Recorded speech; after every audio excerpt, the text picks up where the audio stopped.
Olá, estamos de volta com o 6º episódio do nosso Clube do Livro de Gestão e Liderança em Saúde da UFRN. Nós já passamos aqui por diversos temas, muito focado em relacionamentos, em soft skills principalmente, e parece que chegamos aqui na culminação sobre inteligência emocional, escrita por ele mesmo, Daniel Goleman, né, que cunhou esse termo, e segundo ele, o líder se define por uma pessoa que tem uma grande importância aí da inteligência emocional, inclusive, sobre a inteligência que a gente conhece, de habilidades lógico, matemático.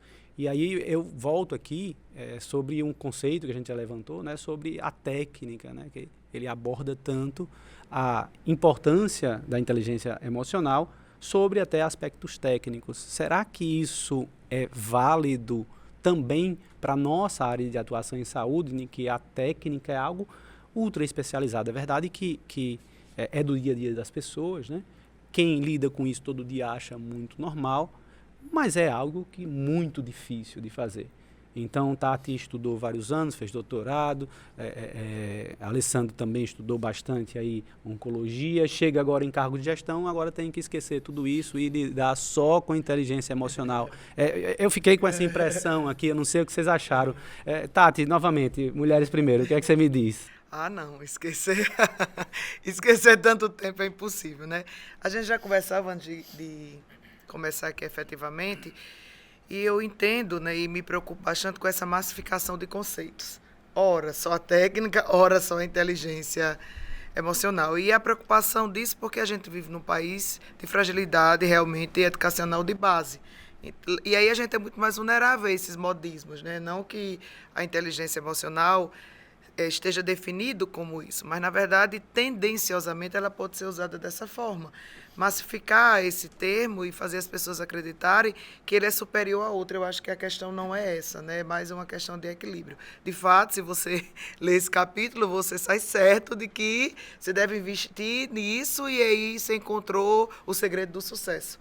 Na prática, não é dessa forma, né? E mesmo que a gente tenha valorizado a inteligência emocional, porque foi isso que aconteceu, desde que Goleman trouxe isso, as pessoas começaram a investir muito em mentoria, para tudo. O estudante hoje vai fazer o Enem, ele investe numa mentoria que trabalha essa questão, né? Então, não é só no nosso campo profissional. Isso vem na história da formação das pessoas hoje. Então, eu acho que... E de lá para cá, mesmo as pessoas investindo muito nisso, eu vou dizer para você que muita coisa melhorou, mas não avançou na velocidade que, ora, ele diz ser capaz de avançar. Inclusive, no capítulo, ele traz que 20% de uma determinada empresa avançou, e, na prática, a gente não vê isso. Até mesmo porque, apesar de todo esse investimento na inteligência emocional, a gente vive uma década de doenças psíquicas, né? Mostrando que, de fato... Assim, essa tentativa de equilíbrio, ela não, até do ponto de vista epidemiológico, ela não trouxe aí talvez o que a gente desejasse. Porque o que a gente desejava, eu sei que não é unifatorial, mas pessoas mais equilibradas no serviço, pessoas com menos adoecimento ocasionado teoricamente pelas relações de trabalho. E eu não sei, né, na realidade de vocês, mas na minha isso não é verdade, né? Eu tenho percebido, e talvez porque as pessoas não tenham essa inteligência emocional, ora, que foi investida nesses últimos 10 anos, a gente não percebe na ponta esse impacto, né, e essas características que Goleman traz já há quase 20 anos. Né? Então, na prática, eu percebo isso, que apesar do conceito ter sido massificado, apesar das pessoas terem recorrido a isso, eu não percebo efetivamente um impacto tão positivo. Às vezes eu tenho a impressão, posso estar errada, e já peço perdão por isso, que talvez isso até fragilize algumas lideranças, até fragilize, porque, a dependente de como isso seja colocado, se reduz a capacidade técnica das pessoas. Cara, eu sou muito bom, mas como eu não tenho uma motivação, talvez eu não sirva. Então, eu acho que a questão aí é modelar, sabe? Modelar e não deixar que essa inteligência emocional ela seja colocada num nível tão alto que a distancie da capacidade técnica da pessoa. E nesse meio do caminho, a pessoa ela pode se perder.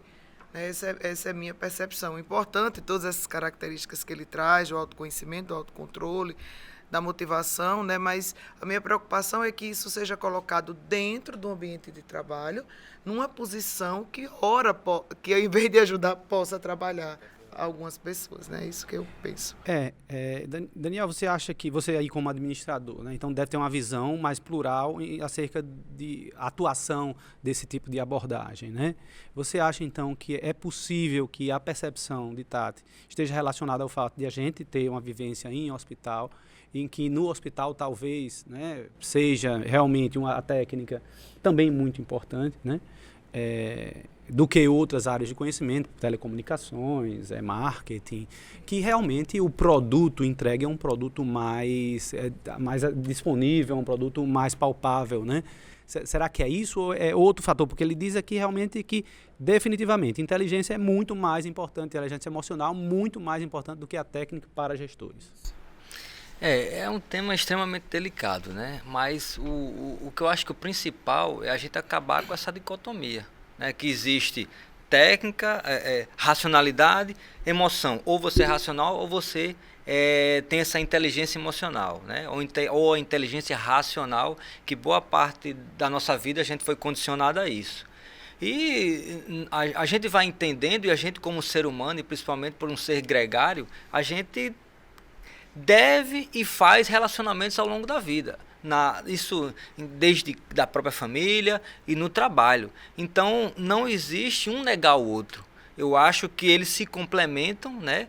Nunca a técnica vai ser abaixo e assim vai. E assim sucessivamente, né? Sem a técnica eu não tenho base. Eu não tenho como assistir um paciente. Eu não tenho como lidar com problemas complexos. Eu não tenho como ser um grande contador. Eu não tenho como planejar as coisas de forma racional. Então, não tem como excluir a técnica, né? Agora, a emocional, ela vem, inclusive, Goleman, mesmo que ele fale isso lá para 96, 30 e poucos anos, mas isso já vem de muito tempo. Ele até cita aqui... cadê como é o nome dele? David Macklin, que ele já trabalha esses aspectos. Então, quando a gente estuda lá, administração desde de Ford, já se fala nisso. Então, ele até também inicia aqui, falando que a gente tem competências individuais, que é a competência técnica, que é justamente essa capacidade de racionalizar, de planejar.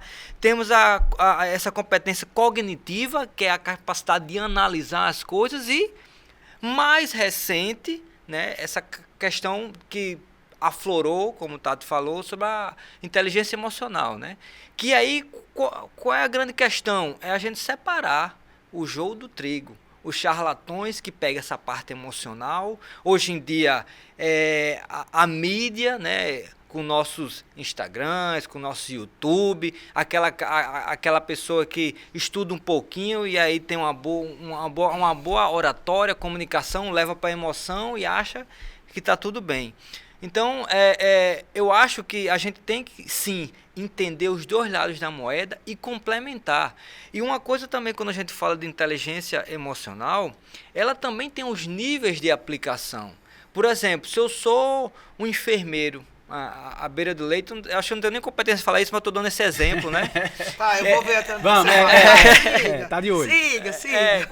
Então, eu tenho muito mais a parte técnica para demonstrar do que emocional, porque eu estou ali com o paciente e estou usando todas as minhas técnicas que eu aprendi no meu nível superior. Agora, se eu vou subindo para a coordenação, se eu vou subindo para um cargo de gestão, se eu vou subindo para uma diretoria, agora a técnica ela já fica mais lá embaixo, porque eu estou preocupado com o quê? As relações entre si, a minha destreza para lidar com essas emoções e entender, e aí você dentro dos conceitos entre autoconhecimento, autocontrole, empatia, é justamente isso quando eu subo na hierarquia que eu vou começar a utilizar, porque eu tenho que começar pegando aqui a empatia, que muita gente confunde com empatia agradar a todos. Não tem nada a ver com agradar a todos. Empatia é reconhecer os sentimentos dos outros, frustração, emoção, motivação. Então, assim, eu acho que o grande ganho da inteligência emocional é quando eu começo a reconhecer esses aspectos que são meio escuros. A gente não consegue ver facilmente, diferente do que passar uma sonda de alívio, passar uma sonda de demora, né? Que o enfermeiro faz isso, e o médico lá, isso é visível, é fácil de você reconhecer. Agora as emoções não, tá aqui dentro do ser de cada um. Então ela vem nos ajudar a complementar nossa atividade profissional, fazendo com que eu crie esses relacionamentos e comece a compreender que os indivíduos têm posições diferentes, emoções diferentes, e isso ajuda ou dificulta o trabalho da gente. Alessandro, e você, a gente trabalha, né, em situações que demanda muito da emoção, né? E essas habilidades, embora esteja aqui para a parte gerencial, ela também se aplica ao assistencial, né? Ela também se aplica ao assistencial. Eu lembro uma história que você comentou sobre um assalto no banco que você presenciou. Antigamente se assaltava banco, né? Porque tinha dinheiro lá. Hoje em dia não tem mais isso. E que os profissionais de saúde ficaram tranquilos e os profissionais não de saúde que estavam presentes no banco ficaram desesperados. Essa capacidade de lidar com tensões que Tati está achando que parece que vem justamente nesse momento que diz, olha, isso é importante, vem se perdendo. Você que também tem um tempo de estrada aí, o que é que aconteceu? Enquanto vocês falavam, algumas ideias surgiram, mas assim, o que eu queria, antes de responder, é trazer o seguinte: a inteligência emocional, eu entendo enquanto conceito, simplesmente um descritivo de características da liderança, que consegue melhor resultado, mas não é uma fórmula de se conseguir melhor resultado. Né? Eles dizem assim, olha, líderes que conseguiram bons resultados tendem a ter estas 5 características bem trabalhadas, mas não é definitivo que só são esses, e nem isto é um mapa do caminho para se chegar lá. Né? E justamente quando a gente pensa no profissional de saúde, o profissional de saúde ele precisa ter autoconhecimento. Ele precisa saber que técnica ele domina, qual não domina, como ele consegue interagir com crianças, com idosos, com homens, com mulheres, senão ele vai ser um fracasso na sua relação estabelecida. Ele precisa ter um autocontrole nas situações de tensão, um paciente que está mais grave, um familiar que está mais desesperado. Ele precisa ter empatia, por óbvio. Né? Então, assim, a gente tem o consentimento do paciente de provocarmos dor no paciente por uma punção, por um procedimento, por um exame, mas a gente não vai, por conta disso, ser um tigre destruindo o paciente. Né? A gente vai ter como lidar com ele, aquele que é mais sensível à dor, aquele que é menos sensível. Né? E a própria motivação para o trabalho. O profissional de saúde ele não trabalha apenas pelo salário, porque não há salário que pague a experiência de atender saúde, processo de dor, de sangramento, de morte. Né? Então, quando a gente... E a questão da liderança de grupo. Nós trabalhamos em grupo. Né? Somos profissionais diferentes, com formações diferentes, com pontos de vista diferentes, mas trabalhamos em grupo e uma estrutura de saúde sempre se hierarquiza naturalmente. Né? Em algum momento você tem uma hierarquia com o médico um pouco mais à frente, em algum momento o enfermeiro fica mais à frente, o próprio enfermeiro dentro da sua equipe. Então, são características que em saúde são muito frequentes. Então, a gente encontra naturalmente líderes, porque é assim que precisamos atuar. E quando a gente pensa na linha do tempo, também são características que se modificam. Então, quando você é mais jovem, algumas coisas você tem mais, depois outras, mas seguramente eu acho que o ponto que mais se desenvolve com o passar do tempo é a questão do autoconhecimento. Né? A gente, quando começa, quer seja como profissional, quer seja numa função de gestão, a gente tem muitas certezas. E com o passar do tempo a gente começa a questionar essas certezas. Aí é que a gente desenvolve o autoconhecimento. Eu acho que aí é que vem o filtro daqueles que ele colocou como tendo inteligência emocional terem melhor resultado. Porque são pessoas que conseguem fazer uma autoavaliação de suas lideranças, de sua equipe, da sua relação. Aí ele consegue desenvolver os outros 4 itens. Mas esse do autoconhecimento, aquilo que me causa tensão, aquilo que me distrai, aquilo que me enerva, e o quanto isso atrapalha para atingir o objetivo que eu preciso alcançar por uma meta estabelecida por mim, pela minha organização, pelo meu chefe. Eu acho que é mais ou menos por aí. Eu tive essa impressão também, né? Ele seguiu, inclusive, essa sequência. É genial ele, né? Vamos combinar. Então, ele partiu ali do autoconhecimento, que seria a base geradora para culminar nas habilidades sociais, que ele termina como um agregador de tudo, que é quem vai entregar na prática os outros anteriores. Sendo que é legal de ler, né?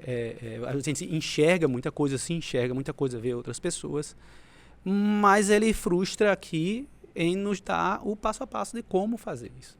Ele levanta a bola e diz que é importante, que você precisa ter isso, mas na hora de dizer o que fazer, ele fala em coach e pronto. Então, Daniel, você que tem trabalhado com isso também, a única saída é coach ou hoje já tem algumas outras técnicas ou estudos que você pode fazer para desenvolver essas áreas?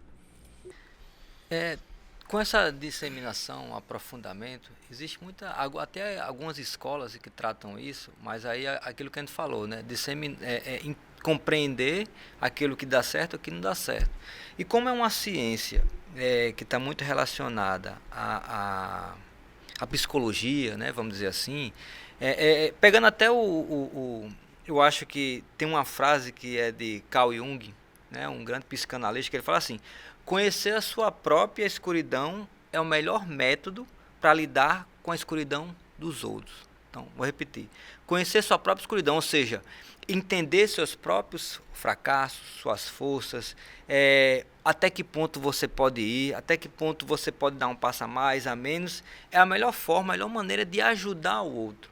Então, muitas vezes a gente está ali na linha de frente, ou gerenciando, e sempre está palpitando, apontando o dedo, e você mesmo não se conhece. Não sabe até que ponto você vai. Então, como a inteligência emocional é algo muito mais profundo, ele até cita aqui, e tem até um livro dele que é desse tamanhozinho, que aí ele aborda muito mais sobre a emoção, porque a gente está pegando aqui uma fração, uma coisa... É meio abstract, né? É só o abstract do livro. Exatamente. Então, não é tão fácil. Mas a inteligência emocional, ao contrário da inteligência racional, ela demora muito mais tempo para você colocar ela em prática. Porque a gente está lidando aqui com percepção, está lidando aqui com sentimentos. Então, isso não é fácil de lidar. Então, para a gente poder aprender isso, a primeira coisa é abrir nossa mente, né? É a gente estar aberto ao aprender que dessas relações, desses sentimentos. Segunda coisa, aí é a parte hard, é ler, é compreender, é entender os conceitos, a fazer a ligação do que ele está dizendo com o seu ambiente. Então ler ajuda, pronto, já ajuda aqui no Clube do Livro. Claro que sim. O pessoal gosta de ler, então pronto, ler ajuda, porque eles não, as técnicas tradicionais não vão funcionar, então ler ajuda a desenvolver inteligência emocional. Claro.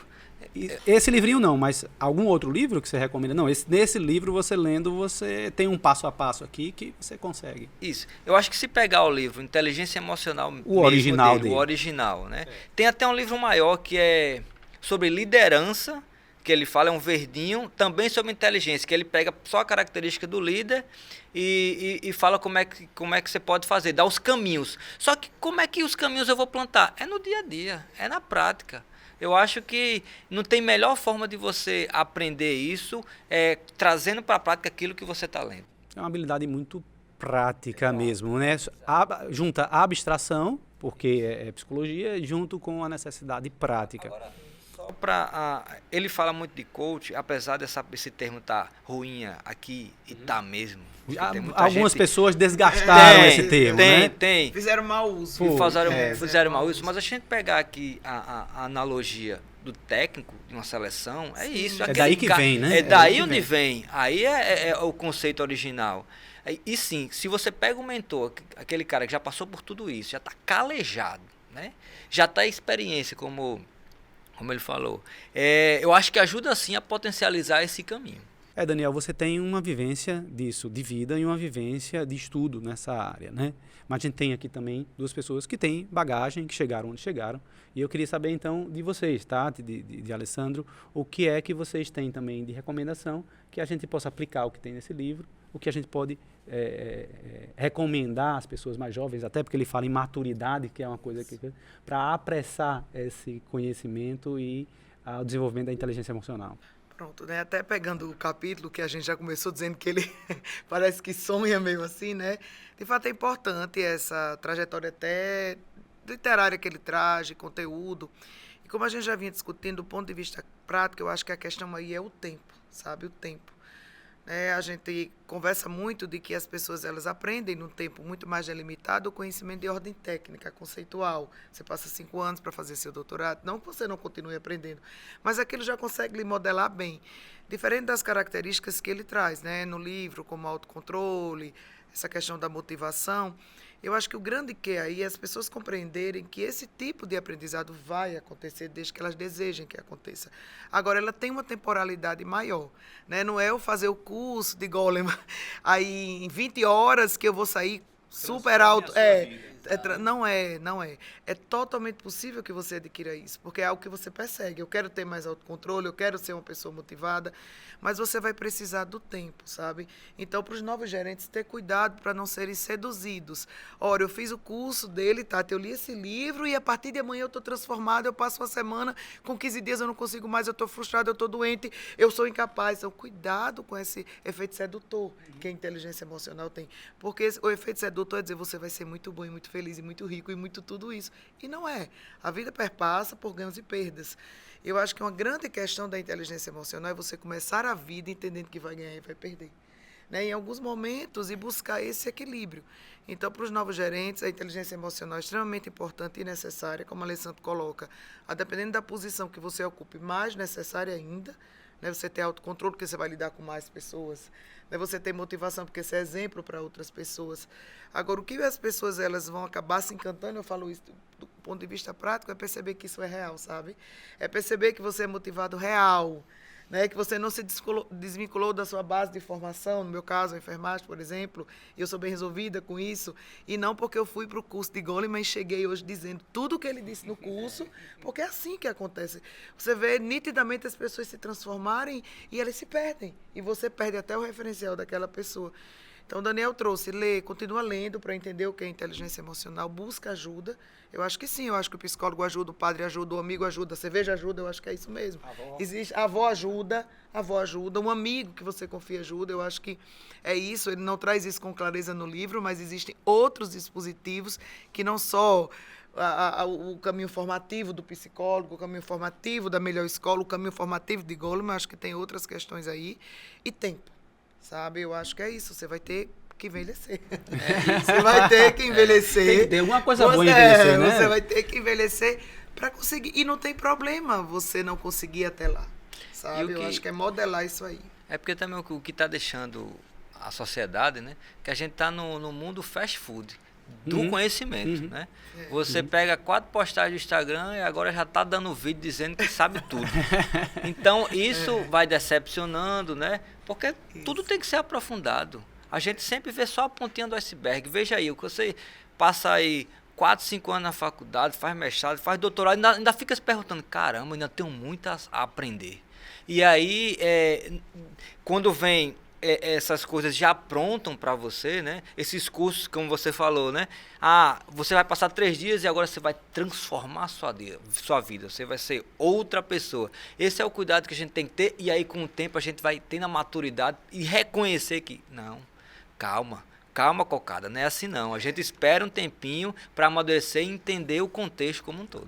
É difícil mesmo, Eu acho que eu já falei isso aqui, eu digo para meus alunos, é difícil mesmo. Eu lembro, quando eu era aluno, que estava tendo uma aula de pneumologia, Dr. Munir Mansur, espetacular, genial, me falando sobre asma, e eu achando tudo muito difícil, porque ele aprofundava o tema demais em medicamentos, em fisiopatologia e tudo. Mas ele disse, não, mas essa aqui é a parte fácil. Difícil é você abordar o paciente, conversar com a família. Meu Deus! Já estou perdendo aqui quando chegar a parte difícil. Faltou alguém para dizer, é assim mesmo, é difícil. E com o tempo você pega. Você vai conseguir. E aí você, Alessandro, o que é que você acha? Eu acho que a gente também está numa época em que as pessoas têm muita pressa de decidir o que querem ser na vida.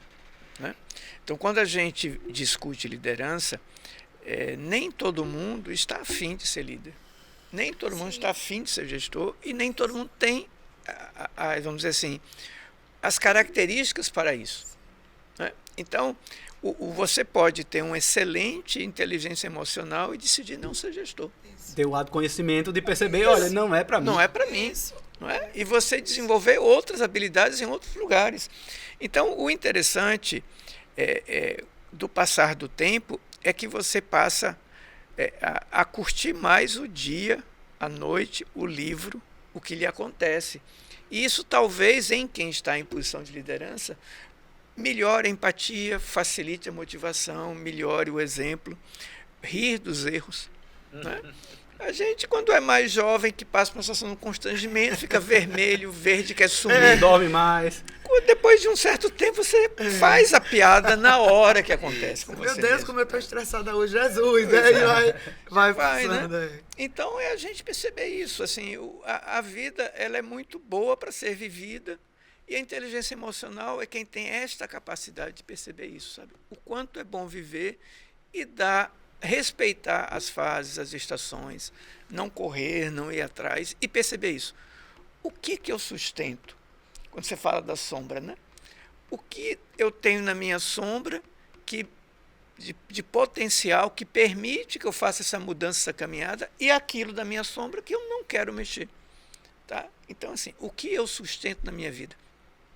Por isso que eu citei muito no início que era o autoconhecimento o mais importante. É o que eu sustento na minha vida.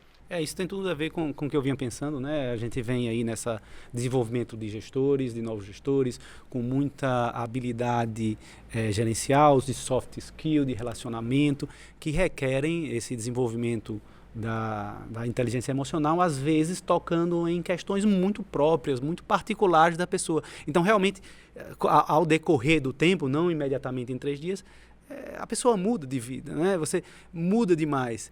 E aí a gente já emenda com o próximo capítulo, que muito bem colocado aqui, sobre a autenticidade, que aí também nessa velocidade toda, a pessoa começa a se sentir sem saber quem é mais, né? Se perde, você usou esse termo, né? A pessoa acaba se perdendo.